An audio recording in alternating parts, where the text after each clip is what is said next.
Praise the lord. ఈరోజు దేవుని వాగ్దానము, పరలోకం నుండి దిగివచ్చిన జీవాహారమును నేనే. ఎవడైనను ఈ ఆహారము భుజించితే వాడెల్లప్పుడూ జీవించును. మరియు నేనిచ్చు ఆహారము లోకమునకు జీవము కొరకైన నా శరీరమే అని మీతో నిశ్చయముగా చెప్పుచున్నానెను. యోహాను సువార్త 6వ అధ్యాయము 51వ వచనము. సహోదరి సహోదరులారా, ఈ అధ్యాయంలో యేసయ్య తన శరీరం గురించి 4 సార్లు మాట్లాడాడు. మనుషులు తన శరీరాన్ని తినాలని, అదే నిజమైన ఆహారమని, ఈ ఆహారం భుజించితే ఎల్లప్పుడూ జీవించుదరని, ఆయన ఇచ్చే ఆహారము లోకమునకు జీవము కొరకైన ఆయన శరీరమేనని తెలియజేశాడు. ప్రియులారా, యేసయ్య చెప్పిన ఈ మాటలను అక్షరార్థంగా తీసుకోకూడదు. ఎందుకంటే ఒక ఆధ్యాత్మిక సత్యాన్ని నేర్పించేందుకు యేసయ్య భాషాలంకారాన్ని వాడుతున్నాడు. ఆయన శరీరం తినడం అంటే ఆయన చేసిన బలి అర్పణ నిజంగా మన కోసమేనని, అది మన పాపాలను తీసివేస్తుందని నమ్మడమే. నమ్మకం ద్వారా ఆయన్ను మన హృదయాల్లోకి స్వీకరించడమే. ఇది ఆత్మ సంబంధమైన జీవాన్ని మనకు అనుగ్రహిస్తుంది. యేసయ్య ఈ విధంగా అంటున్నాడు, మీరు మనుష్య కుమారుని శరీరము తిని ఆయన రక్తము త్రాగితేనే గాని మీలో మీరు జీవము గలవారు కారు. నా శరీరము తిని నా రక్తము త్రాగువాడే నిత్య జీవము గలవాడు. అంత్యదినమున నేను వానిని లేపుదును. నా శరీరము నిజమైన ఆహారమును, నా రక్తము నిజమైన పానమునై ఉన్నది. నా శరీరము తిని నా రక్తము త్రాగువాడు నాయందును, నేను వాని అందును నిలిచి ఉందుము. జీవము గల తండ్రి నన్ను పంపెను గనుక నేను తండ్రి మూలముగా జీవించుచున్నట్టే నన్ను తినువాడును నా మూలముగా జీవించును. ఇదే పరలోకం నుండి దిగివచ్చిన ఆహారము. పితరులు మన్నాను తినియు చనిపోయినట్టు కాదు. ఈ ఆహారము తినువాడు ఎల్లప్పుడూ జీవించునని నిశ్చయముగా మీతో చెప్పుచున్నాను అని.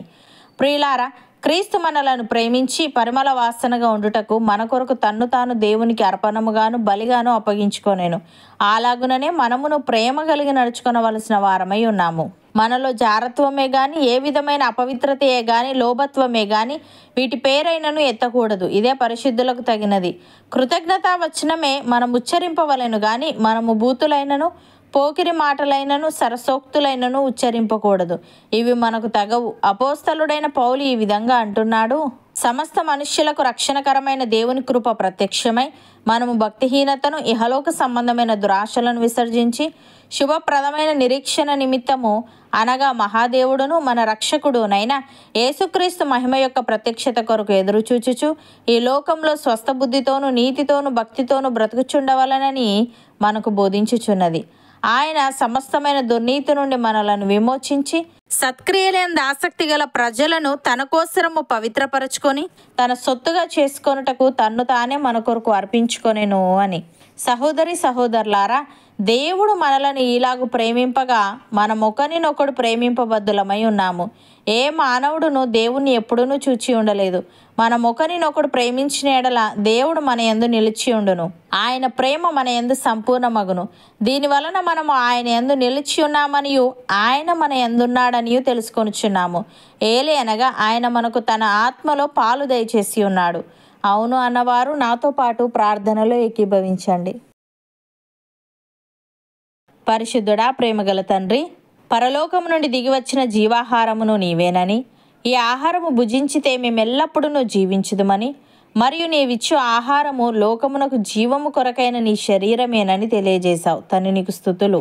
దేవా, మేము నీ శరీరాన్ని తిని నీ రక్తాన్ని త్రాగి, అనగా నీవు చేసిన బలి అర్పణ నిజముగా మా కోసమేనని, అది మా పాపాలను తీసివేస్తుందని నమ్మి, నమ్మకం ద్వారా నిన్ను మా హృదయాల్లోకి స్వీకరించి నీవిచ్చే ఆత్మ సంబంధమైన జీవాన్ని పొందుకొనుటకు సహాయము దయచేయమని, నీవు మమ్ములను ప్రేమించి పరిమళ వాసనగా ఉండుటకు మా కొరకు నిన్ను నీవు అర్పణముగాను బలిగాను అప్పగించుకున్నావు గనుక, అలాగుననే మేమును ప్రేమ కలిగి నడుచుకుంటూ నీ మహిమ యొక్క ప్రత్యక్షత కొరకు ఎదురు చూచుచు ఈ లోకంలో స్వస్థ బుద్ధితోను నీతితోను భక్తితోను బ్రతికే వారంగా ఉండుటకు కృప చూపమని, నిత్య జీవానికి వారసులుగా మాలో ప్రతి ఒక్కరిని నీవే చేయమని యేసుక్రీస్తు నామమున ప్రార్థిస్తున్నాము తండ్రి.